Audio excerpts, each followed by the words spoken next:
Hello, welcome to RAVE. My name is Eric Smith. I'm the owner and president of Redwood Art Group. I'm here with Hannah Smith, our social media manager, and my daughter. We're so happy to have you joining us over the next 3 days. Each of the next sessions are planned to last 60 minutes to 70 minutes. And we want to welcome all of you that participate in the art industry, whether you are an art gallery owner, a frame shop owner, an art dealer, a designer, an architect, or even simply just an art lover. We've designed the first 2 days of RAVE with you in mind, and we want you to know that all of the artists have been educated in selling to the trade, and we encourage you to reach out to them. We've got quite the lineup, and it'll be entertaining, engaging, and fun. That's right. We've been doing a lot of studying on virtual events, and the best virtual events are really B2B, business to business. And so that's why we've invited the other side of the business to engage with us on this RAVE event. And if you are a member of the trade and you want an introduction to one of the artists instead of just going to their guest book, that's okay. You can email me, Eric, E-R-I-C, at redwoodmg.com.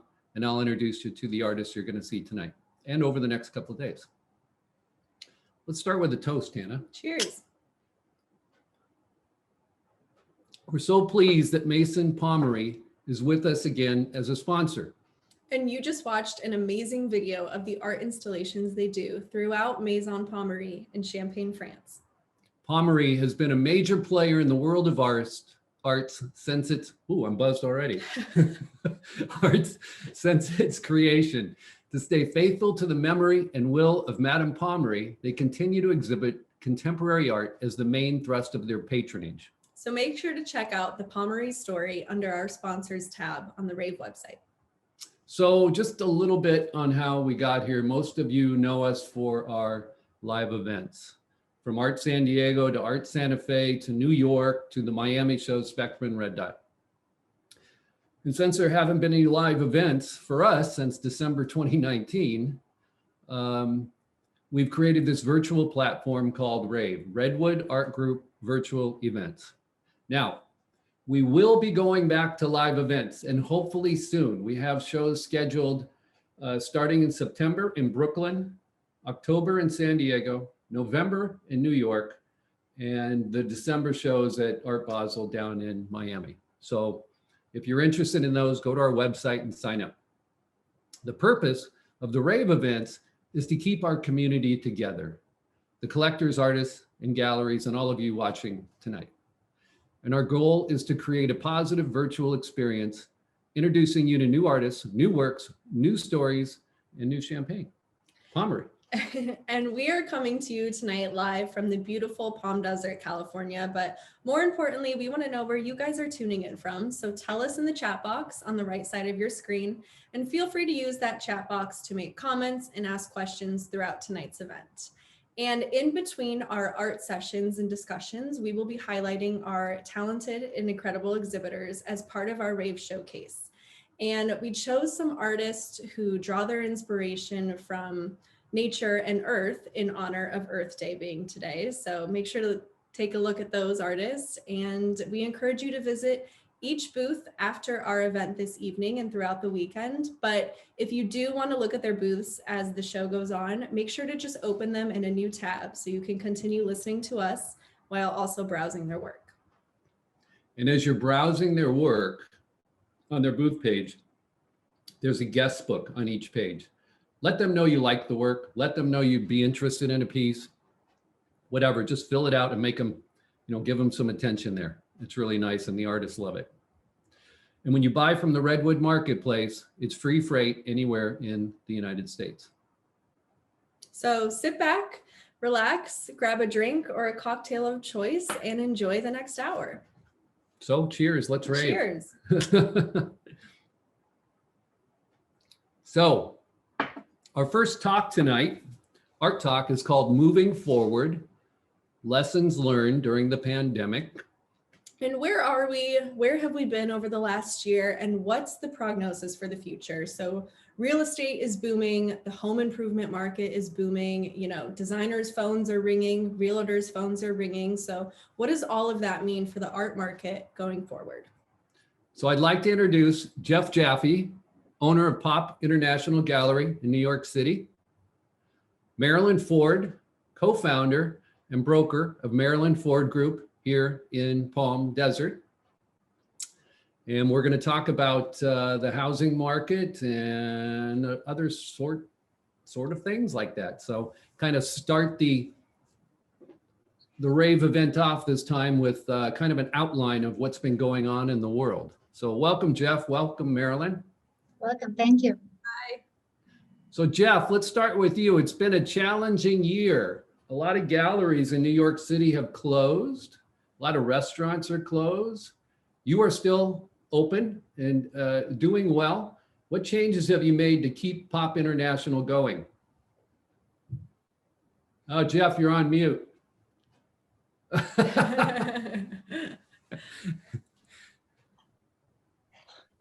So there you go. yeah, so I think the thing about what has happened to our world, and I mean it in a general sense, not just the art world, has been something none of us have ever seen before, and hopefully none of us will ever see again in our lifetimes.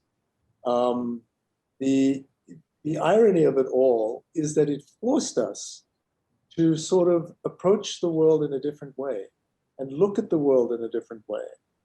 And in the end, look at art in a different way. And our gallery, the Pop Gallery, has been around for 25 years.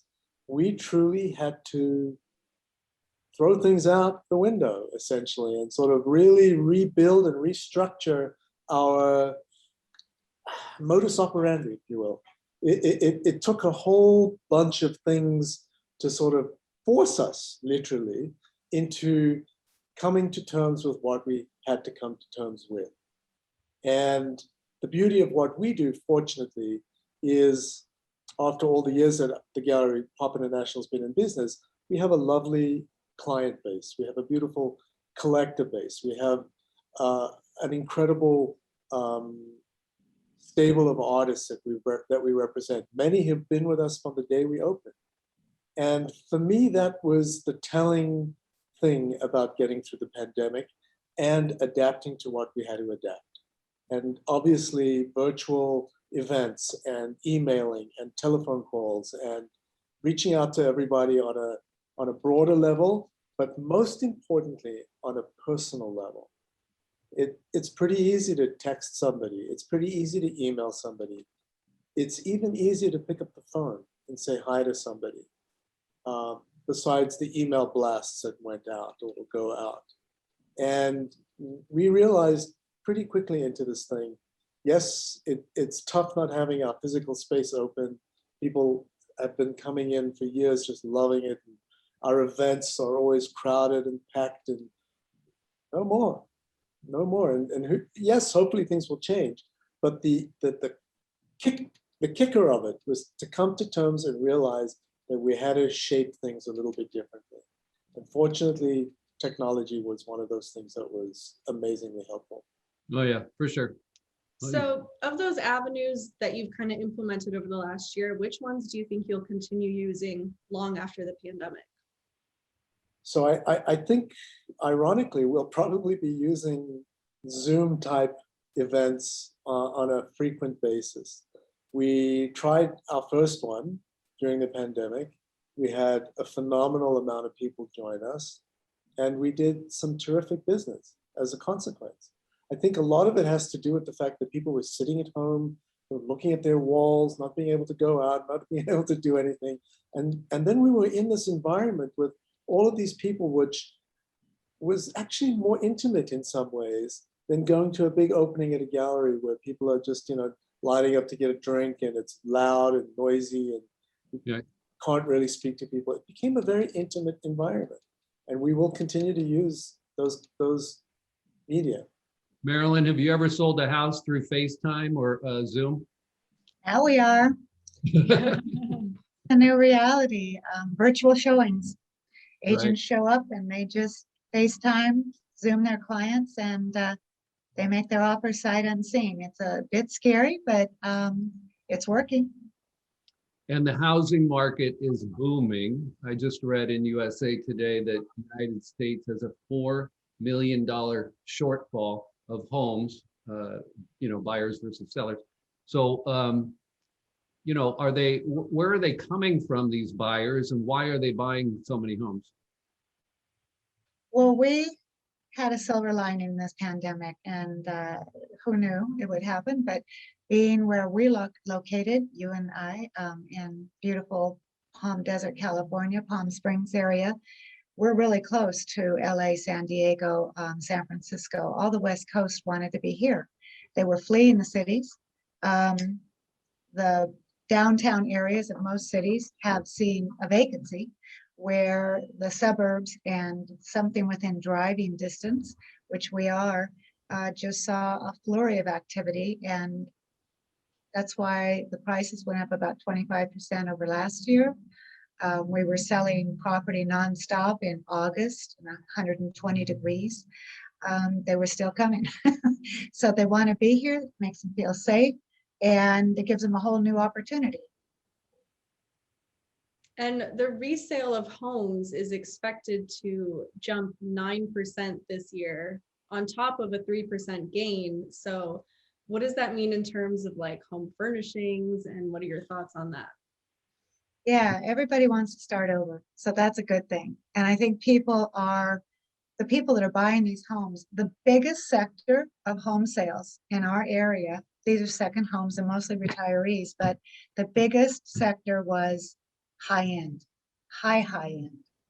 And that's what used to sit for a long time, and now it's gone. And I think these people are coming here for longer periods of time, investing more in their surroundings, their furnishings, if you will, their artwork, because they're going to spend more time here. It's not just going to be a lock and leave place anymore. Yeah, it should be really good for the art market in the future. The art market has always followed the home market, by 6 months to 18 months. And I think we'll see an uptick in the art market over the next, year. So Jeff, the same thing's going on in the Hamptons, right? No question about it. It's not even about the Hamptons per se. Yes, it's Long Island, but it's Connecticut, and it's Pennsylvania, and it's New Jersey. The tri-state area, people clearly have vacated Manhattan in droves. We were chatting the other day about where I live in Manhattan, in this beautiful complex. There are 900 vacant apartments right now. It's just astonishing to me. And many of these people have either moved out of the city, bought places in the tri-state area out of the city, or they've moved to their country houses or their second homes or whatever it is.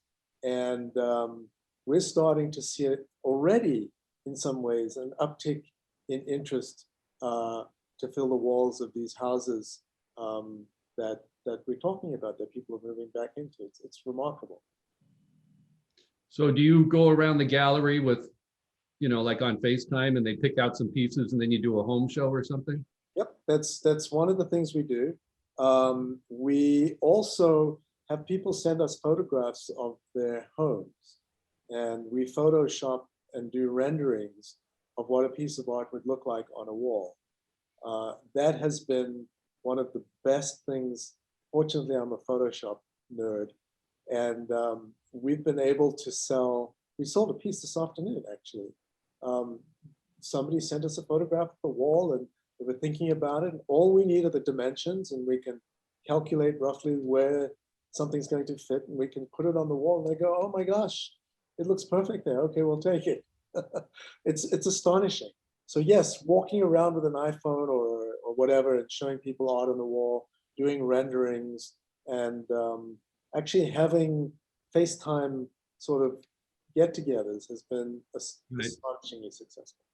Quite a bit different than the late 80s when we started, and what we had was a little metal box with index cards in that you wrote all your customers down. Notes and everything.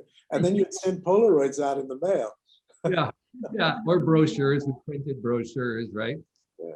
Oh my God. Yeah, that's quite a bit different. Jeff and I have known each other for over 30 years, and both of us worked for Martin Lawrence Galleries for many years and got our education, I would say, from Marty Blinder and Barry Levine and some fantastic artists, during that time. That was, Astonishing. I think we're privileged in some ways to have gone through that experience. I think so too. Yeah. We had 40 galleries at one point. Yeah. It was a big undertaking. Yeah. So Marilyn, any other insights you have from the real estate market you want to share? I think it's gonna keep going all year. You do. Yeah, until the kids go back to school and back to their sports next fall, perhaps. And we get back to a little more normalcy. But you see it on El Paseo here in Palm Desert. There's a lot of art galleries on that street, and they're busy. And Yeah. there's people shopping, and they're carrying bags, making purchases. It's been good. I think the economy's good for those people that are buying the homes. They have the discretionary income. Right. I think so too. And I was completely shocked at what happened during the pandemic, where I really thought everybody was going to hibernate and just be a turtle and pull their head in and say, let's wait it out, right? And it's completely the opposite. Though I think it's those people, yeah, you were right, Marilyn, that, want to be outside more, especially here in the Coachella Valley, right? And they can come down and have their family join them and have a pool in the backyard and just, have their enjoyment that way. And the hotels were closed, so they had to stay in homes. Right. And That really- it'll be interesting come summer, especially in the desert when the weather gets hot. But also I feel like in New York, I hear of all these people saying like, this is going to be the summer of the year and everyone in New York is going to come out. And so it'll be interesting to see what happens. If I may, our gallery is right next door to a hotel from a very well-known hotel chain. And we've become very friendly. We have art installed in the hotel. We do all kinds of things together. And they are, at this point in time, between 80 and 95% occupied. There were some rough times for them where it was, in the early part of the pandemic, but they are 80 to 95% occupied. And people are coming into the gallery, although we have contracted hours and we have to abide by CDC guidelines and whatnot. It's astonishing how many people are actually in the city visiting at this time. And now that the weather's changing. Yeah. This is the time we usually do Art Expo New York. Mhm. And, every year I hire a florist to decorate our registration, because your first impression of somebody coming in the show is you only get one first impression, right? So I have this lady and she's been doing it for over 10 years for us. And she's always like, Eric, it's springtime. Let's do cherry blossoms and all this. And I was just thinking about her going, we're not doing the show in April this year, that we're doing this instead, right? But I was thinking about her and you're right. It's a great time to be in New York. So yeah, the springtime is an amazing. Yeah. Well, thanks for joining us, you guys. Any parting thoughts, or I think we kind of I handled think it. this is a great idea. Yeah. Well, thanks. Great platform. Yeah, it is. Thank you for inviting us. Thanks for You're coming, welcome. Marilyn. Thanks for having me. Hi, Eric, Hannah. Thank you for joining us. Bye. Thank you. Cheers. So now we're going to take a moment and showcase 4 or 5 exhibitors. And Laura, let's start with, how about Angela Gonzalez? Mhm. Oh, Laura, do you have something to say? Yeah, I was just going to say, we're getting a lot of people chiming in from all over and we love it. Tell us where you're from in the chat. We've got Kezi Design from New York City, David from Florida, Michael Pacini from Italy, Tosh from Atlanta, Joe from Switzerland, and Stephen from Santa Fe. It's amazing. Awesome. I know Michael Pacini from Italy. Yeah. Hi, Michael. Yeah, and keep writing in the chat. We want to see where you guys are from. We do. So first up in our showcase, we have Angela Gonzalez, and Angela is a multidisciplinary Mexican artist living right at the border between Mexico and San Diego. She's a painter, a dancer, a curator, a sculptor, and a true mixed media artist. Color and form are the two things that run throughout whatever she creates, using both to materialize her emotions and define her thoughts. The color in her work is expressive and vibrant, and she is, and the various forms express her love for art and excitement she brings to her collectors. And Angela has a big personality, and we love her as a person, and her art is just truly incredible. Yeah, we had Angela live a couple months ago, and what an energetic, her energy is so contagious. And we asked her what she's working on now, and her answer is kind of like, what am I not working on, right? She's doing everything from sewing projects to her art and paintings. In fact, one of the other artists, TJ Silverlake, wrote to Angela and told her how much he liked her work today. And that's really a nice accolade to get from another artist. But her abstract work even has a little bit of cubism in it. If you look at the, like looking to the south piece, you know, you kind of feel like cubism was invented by Picasso and George Braque. And it kind of looks like, you know, you could see in your mind, you could take that painting apart by piece and kind of put it back together. And that's what Cubism is about. That's a big piece too. 60 by, what is it? 60 by 40 inches. So that's a lot of work for a good price. And her color and her blending of colors is absolutely stellar. And I encourage you to go to Angela's book and pay her a hello and watch her video. Yeah, and then next up we have Kathleen Werner. And Kathleen is a freehand painter working in large paintings and interactive sculptures. She paints freehand, which is honestly truly astonishing because her work is so precise, almost looks like it was created digitally. So it's very impressive, the work that she does. And her ecliptic painting series is designed with geometric shapes and distinctive movement. And her use of color is minimal, but it explodes on the canvas. So if you look at one of these pieces, you could probably count, I don't know, 4 or 5, 6 colors in there, but it looks like there's so many more. Ecliptic 77377 there on the left. I mean, that on any wall would really pop. I can totally see that in boardrooms and banks and, you know, and obviously in the living room homes too. And it's the preciseness of her paintings is incredible. It's almost like Vasarely and some of these optic artists. It's really good work. And she's got a beautiful personality. You should watch her video because she has a lovely voice and she tours around her studio. And then the end of it is, and that's all we have for today. And she just kind of goes away, but it's really fun. Yeah, I love her work. And then next up, we are going to go over to Art Blend. And Elaine Joseph and Michael Joseph are the faces behind Art Blend, which showcases work from Phyllis Shipley, Mari Carmen Fernandez, Roxy Sora, Keone, Jamie Cost, Mozart, Michael Joseph himself, he's actually a photographer, Lawrence Armstrong, and Christine Alfrey. You can see all the different work here on the page. Michael was in the concert business for many years. So he's an event planner and organizer. And the invention of Art Blend, an artist collective, was perfect place for him to take his skill set. He and Elaine have helped had nurtured many artists.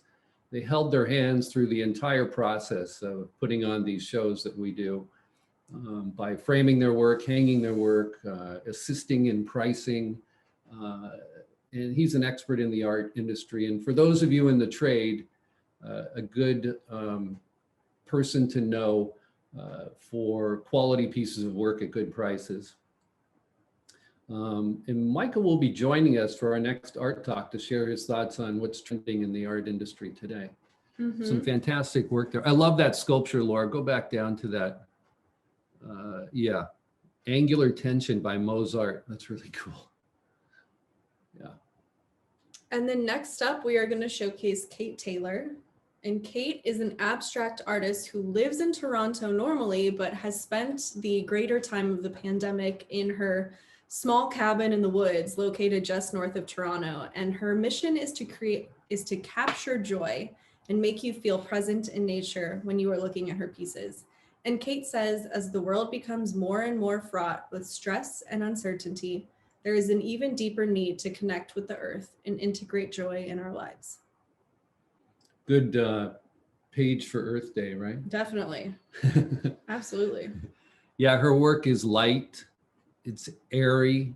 She leaves some room in between the flowers so you can kind of feel the, it looks like the wind is blowing a little bit and there's some few things blowing off, you can see the energy there. The use of color is great. Very upbeat work, happy work. It screams springtime. And Kate is represented by 14 galleries in both the United States and Canada, which tells you a lot about the quality of the work and her sales. You don't get represented by 14 galleries if you're not selling any work. You're selling a lot of work. In fact, I remember our last San Diego event in October of 2019. I walked by Kate's booth and we encourage the artists when they sell pieces out of their booth to either replace them or put a red dot up so the booth looks complete. And then at the end of the show, they can deliver the pieces to many of the collectors. And her booth was almost empty. And I'm like, Kate, what are you doing? She's like, they wanted to take it, which you have to let people do. But her booth looked almost empty at the end of the show, which was fantastic. I mean, that's what everybody wants to do, is sell work. So good job, Kate. Yeah, and Kate will be joining us live tomorrow for our Avenues of Art Sales discussion, so make sure you tune into that. And then one more quick thing to note about Kate's work is that it doesn't have to stand, vertically up and down the way she showcases it. She kind of turns it and hangs it different ways, so kind of fun little note about her artwork. And next, we are going to feature Julia Ross. And Julia is inspired by meditation and nature, perfect for Earth Day today. And she uses mixed media to transpose the aura of meditation to artwork, inspiring a calm strength in the viewer. She uses delicate brush strokes, creating bold colors, and she also uses natural mediums and elements in her work that kind of blurs the boundaries of culture and dissolves records of time. Yeah, it's when you think of the color field painters, you kind of see Julia's work with that. Obviously abstract works, great use of blending colors,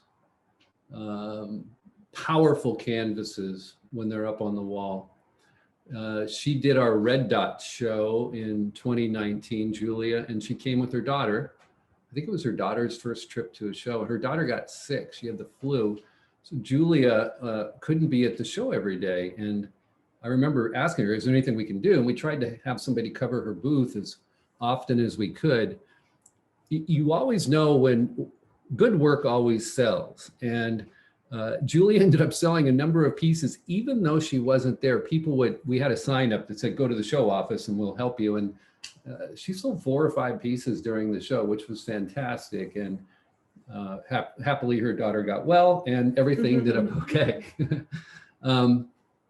Another cool part about Julie is that she runs Art Gallery Incorporated in Dallas, Texas, and represents female artists with a goal of selling 1 piece for each artist per month, which is just fantastic. And they also give 10% of the proceeds to platforms in the Dallas area that support women's needs. And aside from their charitable donations, the gallery also hosts art contests, which enable women to receive visibility and new opportunities to promote their work.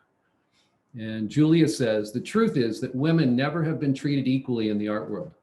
And today they remain dramatically underrepresented and undervalued in museums, galleries, and auction houses. Counting and quantifying won't solve discrimination, but statistics are useful for understanding the scope of the problem. And she's making an impact with wonderful art. Good job, Julia. Absolutely. Is that it for yeah, let's go back. Bring us back in. Here we are. Our next talk is called Trending in Today's Art World. Let me find it here. Yeah, and whether you are looking for that perfect piece for a client's project, searching for a new category to add revenue to your gallery's bottom line, or just need some wow to impress, we're here to check out what's happening in today's art scene and add a punch to your collection. We're here with Michael Joseph, owner of Art Blend. Hi, Michael. Hey, good evening. Susanna Pareto Swap, founder of Vanguard Culture in San Diego. Hi, everyone. Hi, Susanna. And our own Mark Shapiro, director of sales for Redwood Art Group and owner of Mark Shapiro Fine Art. Good evening, everyone. Welcome. And kudos to everyone for being off mute. Yeah, very good. So Michael, everyone wants to know what's trending, but I don't know, how has it even been possible to watch what's trending during the pandemic year we just had, right? Yeah, correct. That's the big opening statement. I was just, we're on the East Coast. I just finished dinner with my wife and we were discussing the topics and she said, trending? How can anything be trending? What's trending is a mask. That's it. And art mask. You see all kinds of creative art masks. That's the hot trend. But kidding aside, there are some things going on in the industry right now, and my finger on the pulse with particularly my corporate art consultants and my interior designers and what they're sourcing from us and what they're requesting. So that's kind of interesting. And what they're presenting to us has never really come up before, but they're looking for art with a message, mixed media, sort of art that is relative of the times, what you're seeing in the news, if you will. I think they're collecting artwork and placing artwork that's going to, put an emphasis on history and a documentation of the times that we're going through. And add to that, they're sourcing local art.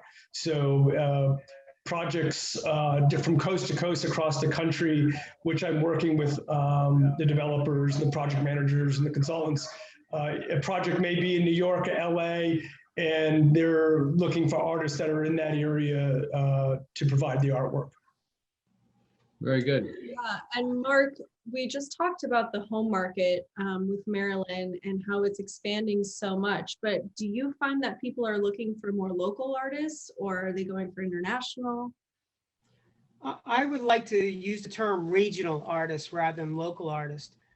Being here in Connecticut in the tri-state area, in a 2.5-hour drive, an artist could be in 8 different states. So the idea of just limiting yourself to this particular local area, no. Open up your horizons a bit. Contact these designers, these decorators, these architects who will tell you, we're looking for projects and this is what we need. Look for decorators and designers who are like-minded. So if you're a sports artist and you're looking to do man caves, don't get into somebody who's doing florals. Look for something that's like-minded. And that's what I would do if I were an artist reaching out. Have you seen the home sales and the home expansion? Has it hit your business yet? Are you selling more work? Well, yes and no. So what I've seen is, collectors, now they're home. They have money to spend, and they have their artists, their direction of art and taste is still the same as it was before the pandemic. So clearly they're going to get ahead and they're going to spend their money. With these kind of people, you have to realize that you have to put the right art in front of them to be successful. Yep. And Susanna, what about San Diego? Can you tell us about the art scene there? Yeah, San Diego is thriving. San Diego is, we're a border community, and so we have the privilege and opportunity to work with national and international artists, artists from both sides of the border. Clearly, the Latinx community is also really important. More than trending for me, I think it's important for collectors to lead the trend and to take this moment to capture this time capsule that we're all living through. And so what we're seeing here is folks collecting by local artists. And because we have a lot of, BIPOC artists here in this region, which is Black and Indigenous people of color, we are seeing people collect by artists who respond to the Me Too movement and Black Lives Matter and Stop Asian Hate, even the conspiracy theory stuff and immigration and, all of those things. So it's a really unique moment in time to, hi, buddy. Sorry about that. It never fails. But it is a really unique time, and we're seeing, and especially, if you have the means to do so, now would be the time to support the artists that you care about, the people in your community. And I think that's what people are doing now. I myself have focused on purchasing artwork by my local artists here, literally in this region, in this small area of San Diego, California. It's important to do so. Now this is their livelihood, so this is the time. Right. We just highlighted Angela Gonzalez, and she lives there in Mexico, and she's been part San of Isidro, I think. Yeah. So I guess anyone can chime in on this. Do you feel, especially since you're all living in different places, do you guys feel that people are ready for live art experiences? Yeah. Well, everybody knows I'm in South Florida, and eyes and ears are on us, and we've been open. I mean, we've been more liberties than probably anyone in any one state has had, and I partly feel guilty for that, but we've definitely had our share of obstacles to overcome as well. But the atmosphere is different here. The lifestyle is different. But so we've had some live events. I mean, you've watched us have a Super Bowl. We're having sporting events going on, car auctions, and some other things that are happening. So we've been ready. We're ready. We're waiting for the other cities to open up. I'm in close touch with Eric, and Eric has his pulse on the industry, so we know, what we're anticipating. I was listening in earlier to what Jeff had to say. We do also participate in a show out in the Hamptons.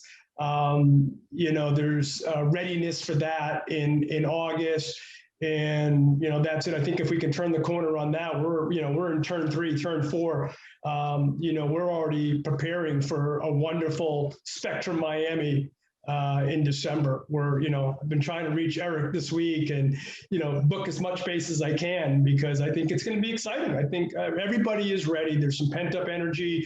I was listening to what Ms. Ford was talking about the housing market here in South Florida.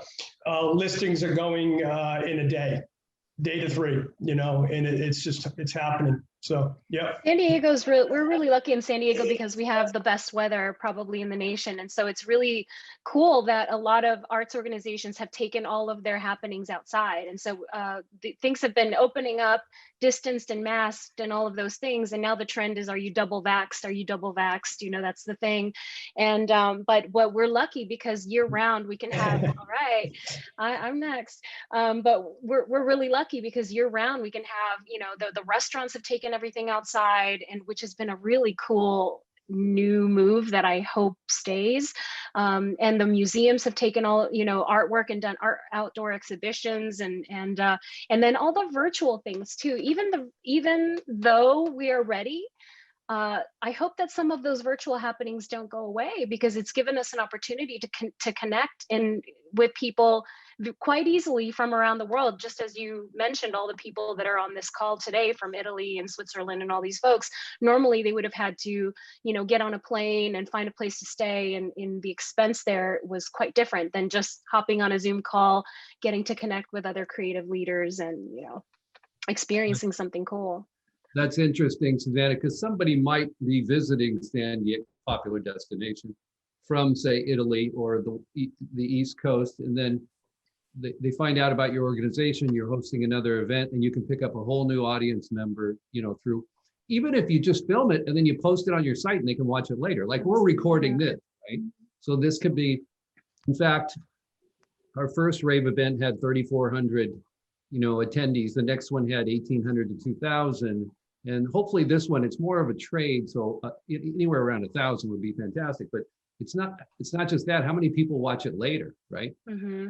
And it's just Yeah, that's happened to us a lot. All of our events, we were like, how did you hear from us? We're getting people from Australia and like, from all over, literally all over the world. I'm like, how did they find out about us? And our audiences have grown and become more diverse, not just, we're very San Diego focused typically, but now throughout the pandemic, we've actually been promoting and producing events that are open to anyone. And you're right, they get to be watched again and again, and they grow legs. It's really cool opportunity that we shouldn't squander. We shouldn't just go back to this old normal, but have a hybrid version. That's a new future. That's right. So a friend of mine, Mike Clary, who is a Canadian, lives in Calgary, and he attended some of our events here with like Art San Diego, and we had an Indian Wells event. And he just texted me when your cat walked by, Michael, and said, I heard you saying earlier, you introduced my wife and I in our company and mentioning that I was in show business and the concert business. So, I'm known as the P.T. Barnum, and why wouldn't I orchestrate that my cat would walk by, right? Cameo appearance. But hopefully we'll all go viral from that. So my last question is, has anyone been to a museum lately? Museums, oof. No. Yeah. The San Diego No. Museum of Art opened up, and we're members, and I hadn't been to a museum in over a year, and I was almost on the verge of tears. It was so moving, and just to think, what's really cool, actually, I attended an event last night, actually, for trustees of all of the museums in Balboa Park. We have like 30 something museums in Balboa Park. And they showed us that even though the museums have been shut down for visitors throughout the pandemic, there's so much activity happening. People are, they're doing so much work. They're like rebuilding, they're renovating, they're getting ready. So, don't underestimate what museums are capable of under the pandemic, and of course support them, but it's really moving to think, you forget, you take for granted what you don't have. And even art shows like this, when we finally get to do this in person, in a real sort of way, it's very moving to have artwork right this close and get to see the textures and the lines versus a virtual version, for sure. So yeah, we all miss that. We do. Yeah. To add to that, to what you're exactly saying, we were having a dinner discussion with a group last week, and talking about things we miss coming in contact with, or what we would put on our priority list to go see. And I give credit to my dad, who said, you know what, it's the mass. You feel the mass of the object, what you're talking about, of coming in contact with the art. You feel the presence of it there in the room with it. We were, talking about traveling and just going to, seeing landmarks or going to cities. I was talking earlier about my travels as a photographer, and it was just like, when you're looking at a picture of the Brooklyn Bridge, is not the same thing of standing in front of it. Right. Because you feel the mass, you feel that energy that you're talking about. So I think, in that round discussion that we had, it was like, yes, everybody was looking forward to going back out and into immersing themselves into that again and feeling that. It's a feeling. My wife talks about it all the time. Feelings and emotional connections. So we need that. Yep. Yeah. So thank you all so much for joining us tonight. It was a pleasure to have you all. Thanks for having us. Thank you for having us. Appreciate it. Let's keep it going. For everyone watching, if you want to learn more about the BIPOC trends Susanna was talking about, and the Bridget Roundtee's valuable content as a means of creating a visual language, we have an amazing interview with Bridget to show at the end of today's live platform. So make sure to stay tuned for that. Yeah, so we have like 5 or 6 more artists to highlight, and then we'll show the video, right? Yep. Okay. Let's do Stephen. Let's start with Stephen Robeck.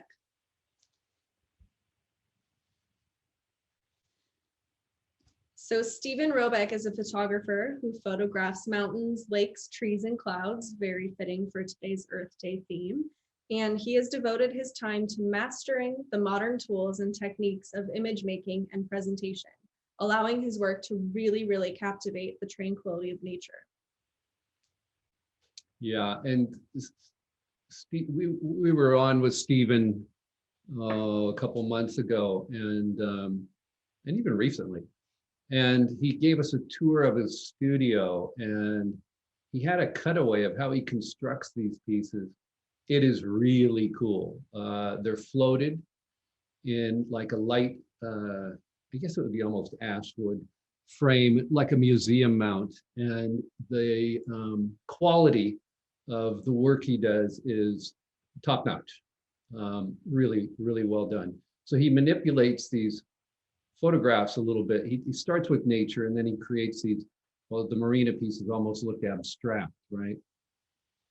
And his use of color is just fantastic. It's all starting with nature. It's a perfect booth page for Earth Day. Who's next, Hannah? And up next, we have Merrick Bogzak. I And think you just wait a minute. Bogzak. Bogzak. And Merrick is a photographer born in Prague in the Czech Republic, where he still lives today. And he has been photographing nature scenes since his early teenage years and is still inspired by all things nature today. They don't look like photographs. They really don't. No, it looks like paintings. Another great photographer who manipulates them a little bit, and they come out to these almost like color field painting, right? I mean, look at the use of color. It's fantastic. They definitely add a lot of color to any home or office space. Great work for designers and architects. I mean, just lovely work. And very, very well priced. So I would encourage you to go to his booth page and watch his video, because the work is really well done and well framed. I agree. It is really nice. And then up next, we have Philip Reed. And Philip was born in England, which is a land of culture and myths. And he has traveled to many countries in search of experiencing the myths and the spirit of diverse cultures. He, along with a lot of our other artists tonight, are inspired by nature, including mountains, oceans, rivers, waterfalls, you name it. And his work creates a natural balance of aesthetic beauty. Yeah, you look at Philip's work and you think, you know, take that piece Solitude, for instance, right there. That's not painted, you know, you don't use the green and then it's layer upon layer upon layer upon layer, 20 to 25 layers of building that piece to get that effect. Even the piece, The Gathering. I mean, and for $1,950, I mean, that's a really good price on a painting that takes a long time to build. So he's got to paint it, and then it's got to dry. He's got to paint it, and it's got to dry. So I'm certain, I didn't ask him that, but I'm certain he's working on multiple pieces at a time, because, or it would just take too long. And his piece, a lot of his work reminds me of the famous artist Marc Chagall. Obviously, not the landscape piece in the middle, but the ones up at the top, because they've got you know, objects and images floating, you know, especially Curiosity, right? Little face in there, you know, pieces floating in space, like Marc Chagall had the goats we have one in the living room, Mm-hmm. Marc Chagall. So another artist that I would definitely try to visit his booth page. Yeah, I love that piece, Winter Paradise. I know if this was hanging in someone else's home or office or anywhere, I would definitely ask about this artist, because his work is just really, really, really captivating. And then next up, let's highlight TJ Silverlake. TJ is a digital artist who uses photos to blend color and create unique pieces. He has worked with many, many contemporary artists, including John Baldessari, Mike Kelly, and Doug Hubler. And aside from that, he's held numerous career positions. He's been a landscape design and construction. He's been in illustration for television, 3D modeling, book design, web design, B2B e-commerce, site construction. I mean, you name it, he's done it. And he has also taught art at USC and Loyola Marymount universities. Yeah, TJ's education is top notch. John Baldessari and Mike Kelly are two very, very, very well-known artists and been very successful. His work is very interesting. When we get back to work running events, I'm going to contact TJ and purchase a piece once I start making money again, right?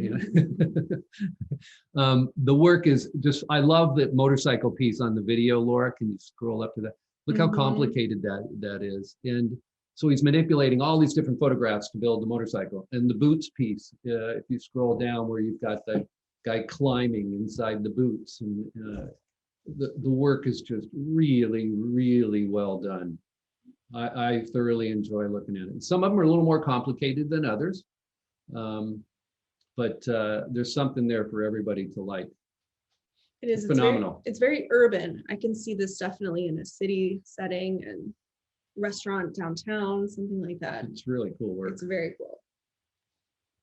And let's take a look over at Sylvie. Sylvie Mazzaroli is a dedicated and very energetic photographer with over 15 years of experience in the creative industry. She's worked in the film, beauty, and fashion industry as a professional makeup artist and currently lives in Canada in New Brunswick, which has allowed her to slow down and focus on her photography. Yeah, and she says in her video that the work is streamlined and focused with a clear narrative. So there's not these big landscape photos and things like that. Like you take that lighthouse or the beach scene there with the lady walking, and or the boat scene, and you can see that it's pretty clear. They're well done photographs. Photography is a funny medium because I wouldn't say it's funny. It's a good medium. You think anybody could take a picture, but you can't. And when you do see work that's good, it kind of stops you, and you stop and look at it. And hers is one that you definitely stop and look at. It's got kind of a soft and subtle, peaceful feel to it too. Go ahead, check out Sylvia. All of their phone numbers and their emails are on her pieces are very inexpensive, by the way. You can buy pieces for $80 to $250.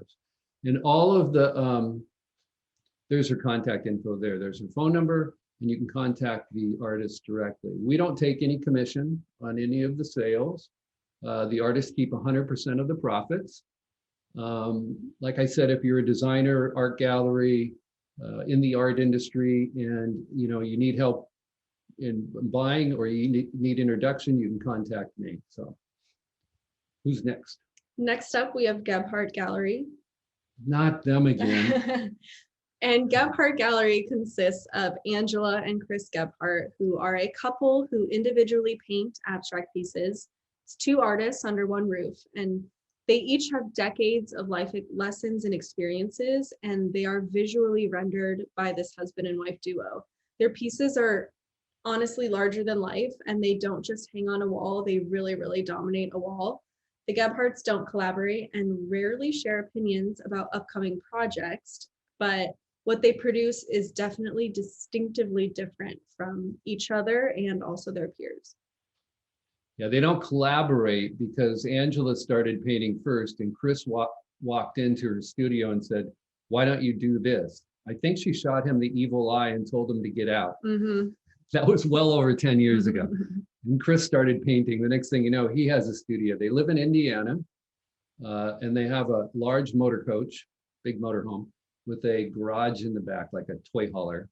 And that's where they put their paintings in because they're big. Kelly and I own one. It's 8 feet by 8 feet. And it's in our living room. And they deliver their paintings personally and help hang them in your homes because they're so big. And it's hard to create big paintings like that. Chris's paintings are very masculine. He'll paint a bull, an elephant, right? These like that figure there on the left. And then Angela's are much more subtle and abstract. We have one of Angela's pieces in our living room. I think it's called Chaos, actually. And They've been painting and very successful. They're making, the last 10 years, they've really grown in the art industry, and they do Art Expo every year. They do our Red Dot Miami show every year and constantly sell. They're represented in a couple galleries. One of them is Mac Fine Art down in Florida. So those of you in the industry, the trade side, it's a good reference for you to have, especially for large installation pieces, if you're doing any big projects like that. So Absolutely. And I can even see these pieces being staged in a home and someone touring the home and saying, I want that to come with the house, because they're really, really incredible. look for their work coming out in a movie soon called The Gray Man. It's featured in the movie. And I think that's video. That's There we all go. we have for the artists tonight. So be sure to check out all of the artworks from today's artists and all of our rave exhibitors that you've seen tonight, including many more that we will be highlighting over the course of the weekend, from innovative galleries to top independent artists. And you can also, we encourage you to go to their guest book, schedule an appointment, have a personal virtual event with them or session, and get to know them a little better. Laura? Yeah, we had a lot of our artists in our chat tonight. TJ Silverlake was there, and our Art Levinska from Prague. And I just really wanted to thank all of our artists for tuning in too tonight. It's super nice. Thanks, guys. Yep, that's great. Thanks for coming. So join us tomorrow at 4 p.m. And look, it's 4:58, 1 hour, 58 minutes on the dot. 7 p.m. Eastern, we discuss the future of art fairs, one of my favorite topics, and avenues for art sales. Those are our two panel discussions. And then we'll feature another 10 artists or so. And we encourage you to stay with us as we show you Vanguard Culture's special interview with Beth Moreno, curator at California Center for the Arts, and innovative mixed media and installation artist, Bridget Roundtree, for an insightful interview that illuminates visual content and one of the hot trends we were discussing earlier. So stay tuned for this video, and thank you guys so much, and we'll see you tomorrow.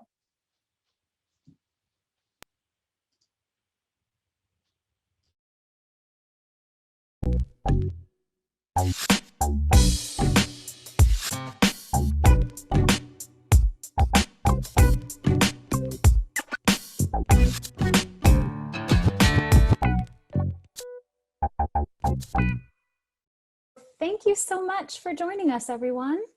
My name is Susanna Prado-Swap. I'm the founder of an all-volunteer nonprofit called Vanguard Culture that works to advance San Diego's creative industry workforce. Vanguard Culture provides quality arts coverage of San Diego's arts and culture community, professional development for creatives, and cultural events that bring diverse communities together and inspire creative collaboration across all industries. For more information, please visit our website at vanguardculture.org. We couldn't be more excited to have Bridget Roundtree as our first featured artist for the art shop. Some of you may remember that Bridget had a beautiful art show installed at Vanguard Culture Headquarters Gallery, which opened on March 14th, 2020, 2 days before the world shut down. Instead of hosting an in-person reception, we held a discussion with Bridget and the show's curator, Kai Essery, via Facebook and Instagram Live. Today, we are very pleased to welcome her back and to give her work the due credit and attention that it deserves. Her two bodies of work, Suspended Landscapes and Valuable Content, couldn't be more timely as they address our human interconnectivity, the fragility of the natural world, and the inevitable breakdown of previously accepted social structures. The artist statement on her website states, "Making art is a way to create meaning, to question systems of thought, and to communicate relationships outside the limitations of spoken language.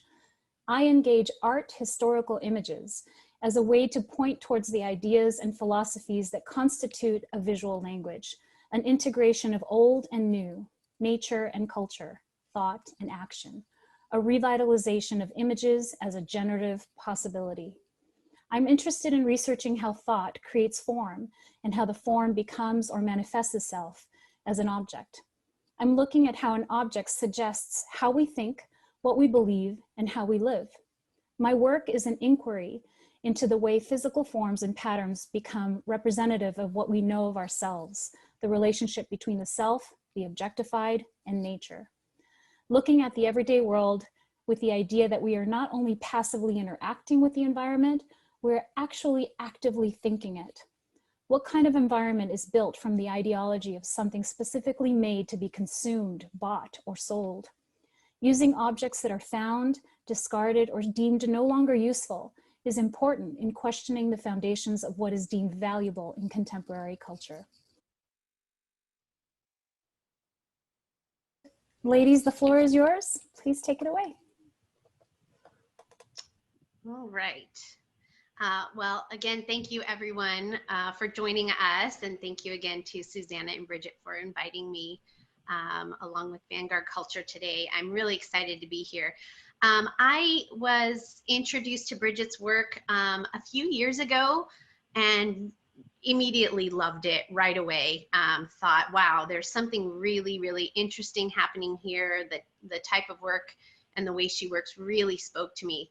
But it wasn't until I saw her work in person for the first time that was like this amazing, like, oh my gosh. And I know I'm preaching to the choir here. I assume all of us are art lovers. But you know, you just can't experience art on a screen or in a book the way that you can in person and in front of it. Like, there's an exchange of molecules that happens when you're right there in front of an art piece. And I think that's super true for Bridget's work. And that's one of the things that I really, really love about it. It's really delicate and intimate. And it's just definitely something to be seen in person. Suzanne, I was so happy to see that you can zoom in when you're looking at Bridget's work on your website, because I think it's super important to be able to see all of those details in her work, and they're really, really wonderful.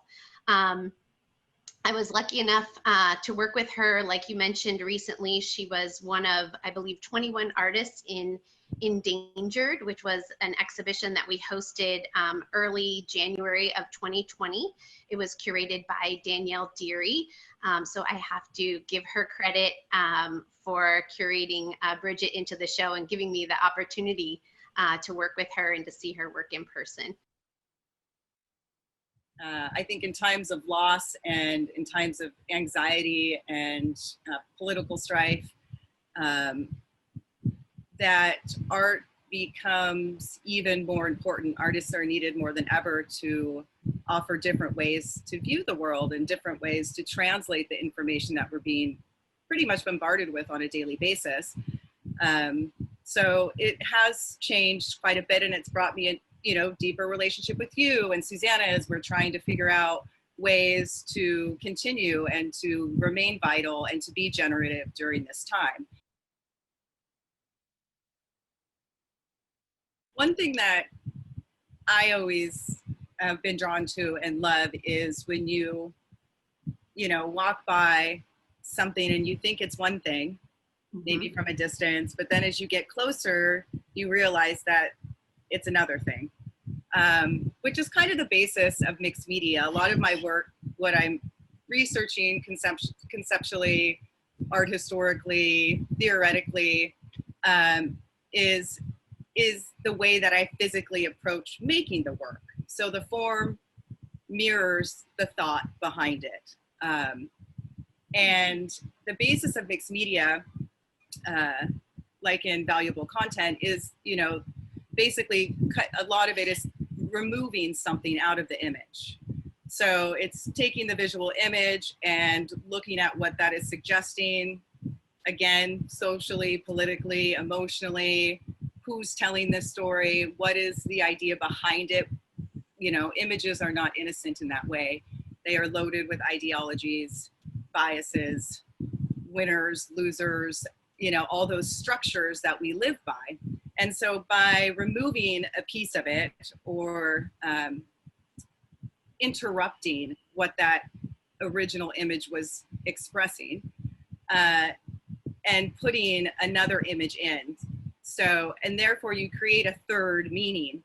So the work lives on in a different way. And I think that process of actually, you know, interrupting the image, and I have a large, hundreds and hundreds of mixed media images that are cataloged.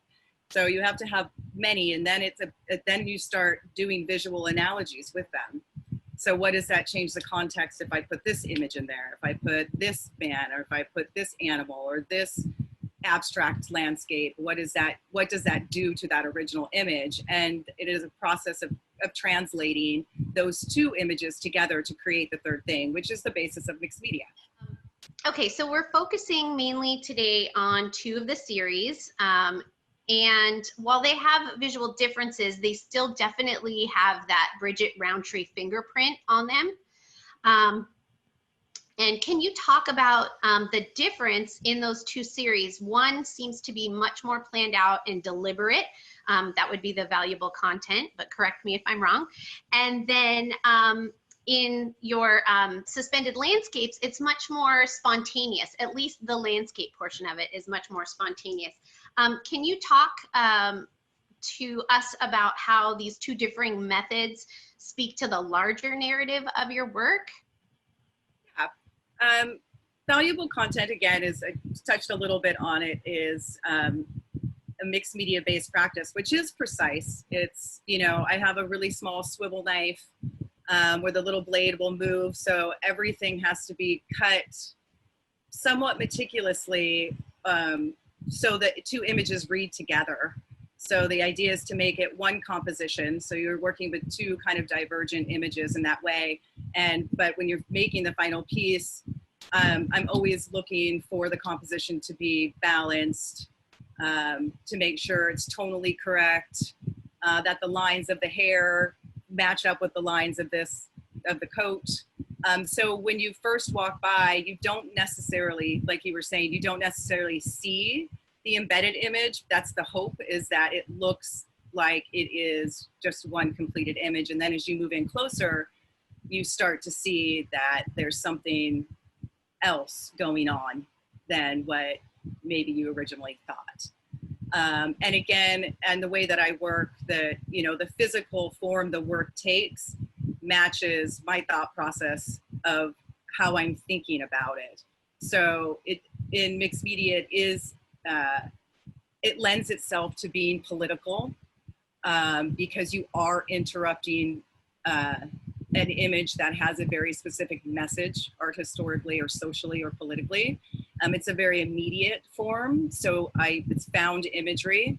So I can use newspapers, magazines, postcards, all of these things that I use also become, it's an immediate form in that way. It doesn't cost a lot of money, and you don't have to know yourself how to paint or draw, though it is helpful to understand the practicalities of making art and what you're working with, like form, tone, perspective. All of that comes in to the work. With suspended landscapes, was the thought behind that, and what I was interested in researching was chance. So I became very interested in emergent structures and researching forms that are always present. And I found that to be really interesting. And I was also reading kind of new narratives on ecology, where we as humans fit or are connected with the rest of nature. And that there are these also systems and structures that are always present, that I wanted to visually translate that act into the work. So it has that feeling of spontaneity because it's literally spilling different inks. So I'll mix up different inks and tones, and then it's a chance I spill them. It's not, and then I respond. So the materiality of what I'm doing becomes really, really important. Actually, the ink, the water, I use sticks and scratch in a little bit, but it was also an interest in decentering as as a human, I think that's really important right now for us to understand. And I think we are getting a good taste of that with the pandemic, the fact that we aren't in control and time doesn't revolve around us and we are not invincible in that sense. And this work definitely is an inquiry into those questions of what are these systems and structures that are already present, that are not man-made and do not follow rational thinking or an intention of I'm going to do this. So it was a way to decenter myself and really take that on myself and in my work of what appears and how can I be in a very present relationship with it without having to, you know, kind of push it into form, but that the form is there.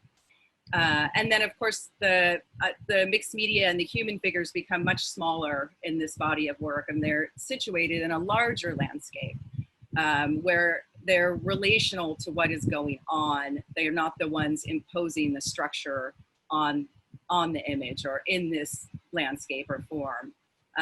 They are enveloped by that, which feels timely right now because I do feel that way on a day-to-day basis. And again, the pandemic has definitely exacerbated that feeling and brought it to the forefront. What do you feel like the obligation of an artist is to address, say, hot button topics in their work, if they do? Well, there's lots of different types of art. Some art is not meant to do that, you know, or doesn't have that foot forward. Like within mixed media, I was saying that form lends itself to being political. It arose art historically to be political and comment on society, on the way they were being governed, on the horrors of war. It's been used that way for hundreds of years, or 100, I guess. So the role for me is to translate what is being presented within a visual language. That I feel is my job, and I feel I guess a moral responsibility to comment on inequalities that I see within a visual language.